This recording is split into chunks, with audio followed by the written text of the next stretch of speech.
On va faire la suite et la fin du cours sur les statistiques.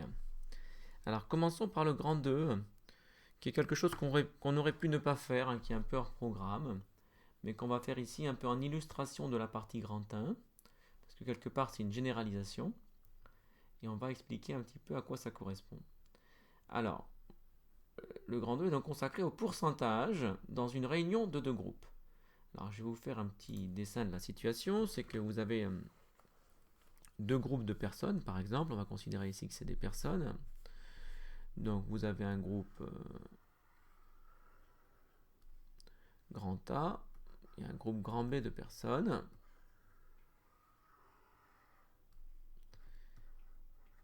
Et on va imaginer que donc dans le groupe A, il y a en tout, par exemple, NA personnes. Et dans le groupe B, il y a en tout NB personnes. Et qu'on s'intéresse à quelque chose, par exemple, ici au pourcentage de femmes dans les deux groupes. Donc il y aura donc un pourcentage ici que j'appellerai PA de femmes dans le groupe A, donc dans ce groupe-là. Et ici, il y aura un autre pourcentage que j'appellerai PB de femmes dans le groupe B. On a cette situation et on imagine qu'on regroupe les deux groupes, qu'on mette les deux groupes ensemble et qu'on s'intéresse maintenant à quelle est la proportion. Donc ici, je vais assurer pour montrer que ça correspondra ici aux femmes dans le groupe. Donc on voudrait savoir dans le groupe composé des deux groupes, là, quel est maintenant le pourcentage de femmes. Alors ce problème ressemble au précédent parce qu'en fait on voit que en fonction du nombre de personnes ici de chaque groupe, eh bien quand on va voir le pourcentage final, en fonction du groupe de personnes, le pourcentage correspondant aura plus ou moins de poids. Et donc on va se retrouver exactement dans la même situation que dans le cas d'une moyenne pondérée, mais dans un cas un peu plus compliqué, et qu'on va essayer d'expliquer ici, donc de façon littérale. Alors on va essayer de faire une démonstration pour essayer de comprendre ce qui se passe. Donc on est d'accord sur ce qu'on a fait, on a un groupe grand A, un groupe grand B. Ici dans le groupe grand A, il y a NA personnes. Dans le groupe grand B, il y a NB personnes.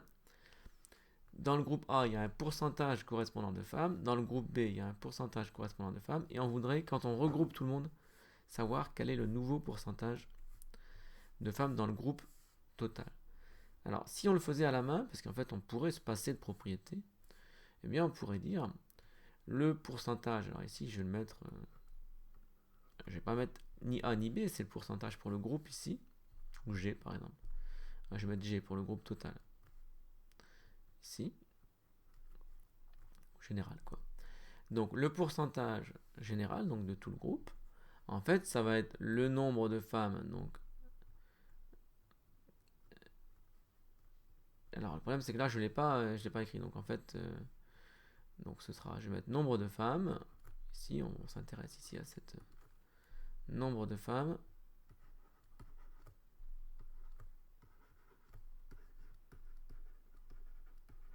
sur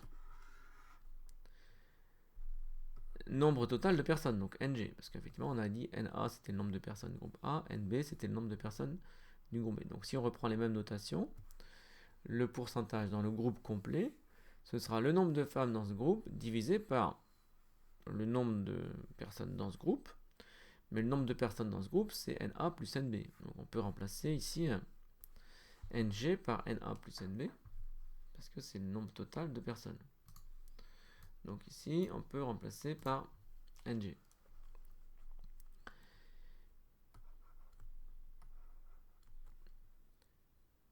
Pour obtenir le nombre de femmes, on peut dire c'est le nombre de femmes dans le groupe A plus le nombre de femmes dans le groupe B. Donc ça va me donner quoi?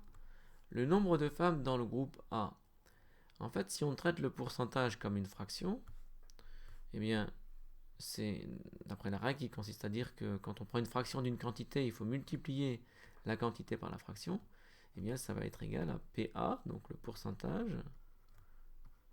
multiplié par NA, multiplié par le nombre de personnes. Donc ça, c'est le nombre de femmes dans le groupe A. Et on fait pareil pour le nombre de femmes dans le groupe B, donc c'est PB fois NB. Divisé par NA plus NB. Autrement dit, par le nombre total de personnes.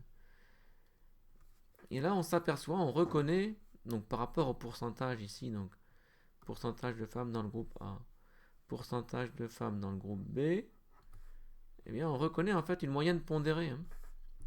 Parce que ça, c'est une moyenne. Vous voyez qu'on a fait NA multiplié par RA, multiplié par PA, plus NB multiplié par PB, divisé par la somme de NA plus NB, donc par la somme des coefficients.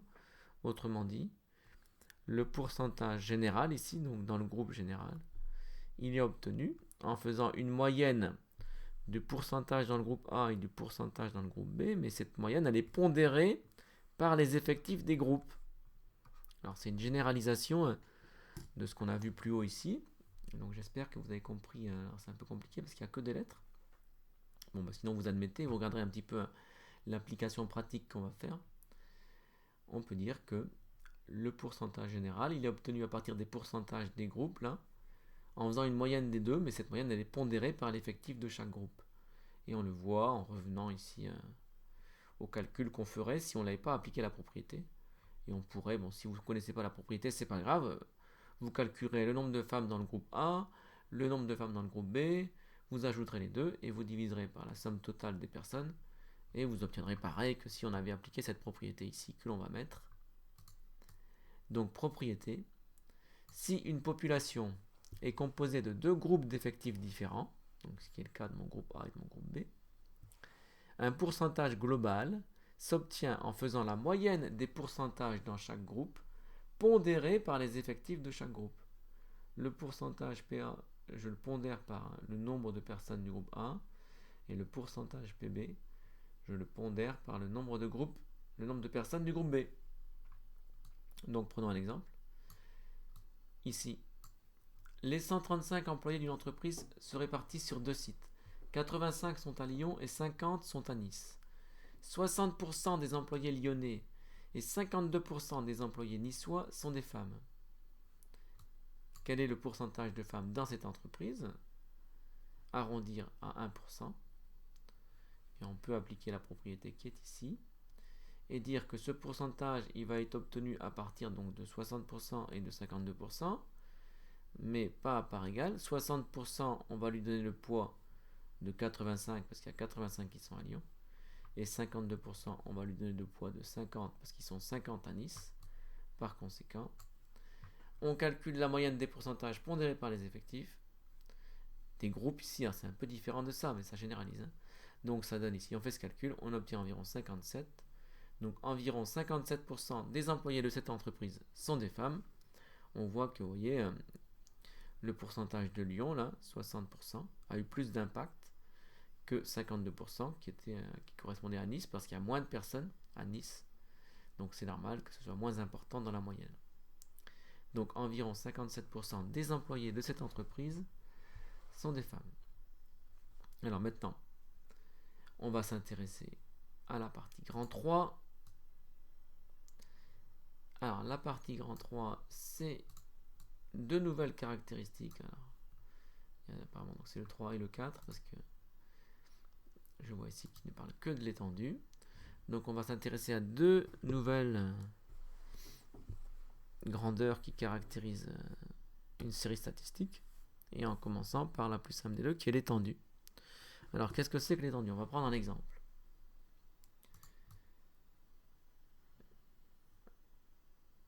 Alors ici, donc vous voyez, si Clara, si on revient sur les notes de Clara, ici, elle avait ces notes-là, Clara. Donc elle a eu 9, 10, 11, 14, 9, elle a obtenu 3 fois, etc. L'étendue, c'est la différence entre la plus grande valeur et la plus petite valeur. Donc vous voyez ici, donc c'est l'écart entre la plus grande et la plus petite valeur. Donc ici, par exemple, entre 9 et 14, il y a 5 points d'écart. Donc l'étendue pour cette série, c'est 5. Donc c'est ça qu'on appelle l'étendue. Donc c'est pas compliqué. Donc, définition, l'étendue d'une série statistique est la différence entre la plus grande et la plus petite valeur de la série. Et donc par exemple, pour les notes de Clara, alors je vais ici. Donc l'étendue pour la série des 8 notes de Clara est égale à 14 moins 9 égale 5 points. Donc c'est 5 points d'écart entre la plus grande et la plus petite valeur. Autrement dit, il y a 5 points d'écart entre sa pire note et sa meilleure note. C'est ça que ça signifie l'étendue. Ça permet de voir si l'élève est régulier ou pas, s'il y a un grand écart entre sa plus petite note et sa plus grande note. Ce n'est pas plus compliqué que ça, l'étendue. Donc voilà.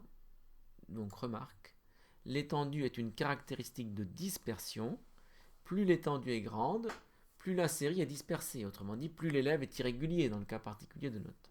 Plus c'est irrégulier, plus l'étendue est grande. Si vraiment on est très régulier, on aura une étendue toute petite. Voilà, voire égale à 0 si jamais vraiment on est hyper régulier.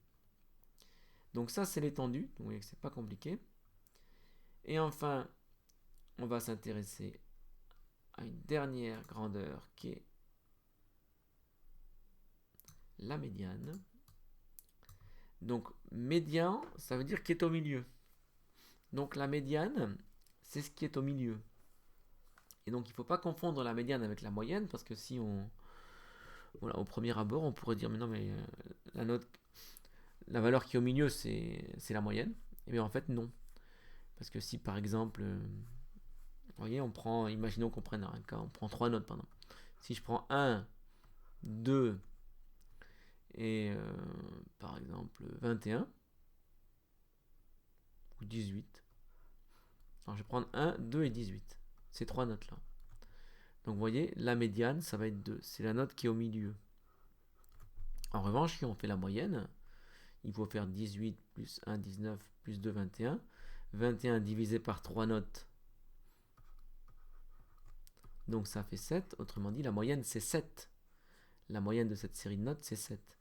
Mais sa médiane, la médiane de cette série de notes, c'est 2. La médiane, c'est la note qui est au milieu. Il y en a autant qui sont plus petites que qui sont plus grandes. Et vous voyez que, attention, ça ne correspond pas, dans le cas général, avec la moyenne. Donc c'est une autre grandeur ici qui permet de caractériser la série statistique. Donc ici, on va prendre un autre exemple avec des notes. Donc plus exactement entre des groupes de niveau d'élèves. Donc exemple, on veut répartir 17 élèves de 3e dans des groupes de niveau. Donc, et on veut 2 groupes de niveau. Donc on décide de classer ces élèves selon leurs notes au dernier contrôle. Donc on a mis les notes dans l'ordre. Donc 5, 5, il y en a 2 qui ont eu 5, 6, 6, 6, etc. Donc on va vouloir faire 2 groupes qui ont le même effectif, avec le même nombre d'élèves. Et donc on veut savoir quelle va être la note charnière. Pour dire, ceux qui sont en dessous, ils sont dans le premier groupe. Ceux qui sont au-dessus, ils sont dans le deuxième groupe. Et bien donc ça va correspondre à la médiane. Alors d'abord, on peut calculer la moyenne en faisant une moyenne pondérée. On obtient 8,47. Bon. Mais ça, on sait déjà le faire. En revanche, maintenant, on va pouvoir s'intéresser à la médiane. Donc, on veut faire 2 groupes d'effectifs égaux. La médiane est alors la note charnière. Non. Voilà, donc on va ici mettre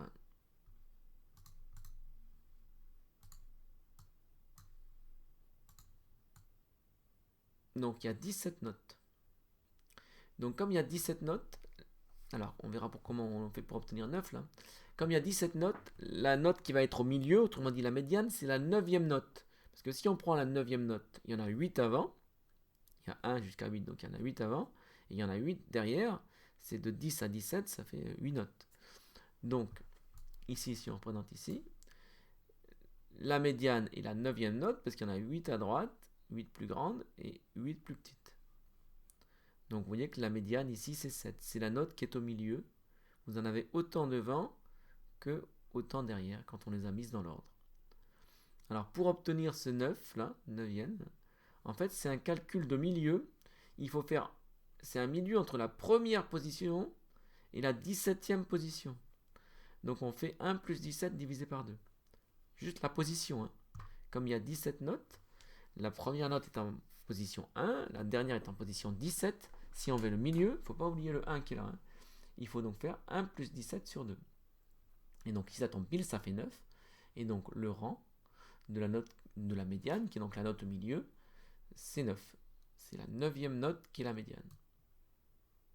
Donc ici, la médiane, c'est 7. Ici, donc c'est ce 7 là, parce qu'en fait, on peut dire que c'est le dernier 7, quoi. Donc ça, c'est la médiane. Alors on peut se poser la question, oui, mais là, ça marche bien parce qu'il y a un nombre impair de notes. Donc comme ça, il y en a vraiment une qui est au milieu. Qu'est-ce qui se passe quand il y a un nombre pair de valeurs? Alors qu'il y a une question un peu bizarre parce qu'en pratique, quand on fait des statistiques, c'est pour énormément de valeurs. Donc on ne s'intéresse pas vraiment à savoir si c'est pair ou impair, mais bon, on va quand même expliquer ce qui se passe dans ce cas-là. Quand on fait le calcul dans ce cas-là, donc quand le nombre de notes ici, alors on va imaginer qu'il y a un élève absent par exemple, voilà, on imagine qu'il y a un élève absent. Donc dans ce cas-là, vous avez 8 notes et 8 notes. Et donc la médiane, elle va être entre les deux. Donc ici, vous voyez, on prendrait la moyenne entre les deux, donc on prendrait 7,5 de médiane. Parce que donc on va obtenir un rang par ce calcul qui va être ici 8,5.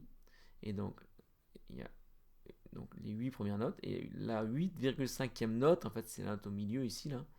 Donc on va prendre 7,5. Donc reprenons définition. Pour une série statistique préalablement ordonnée.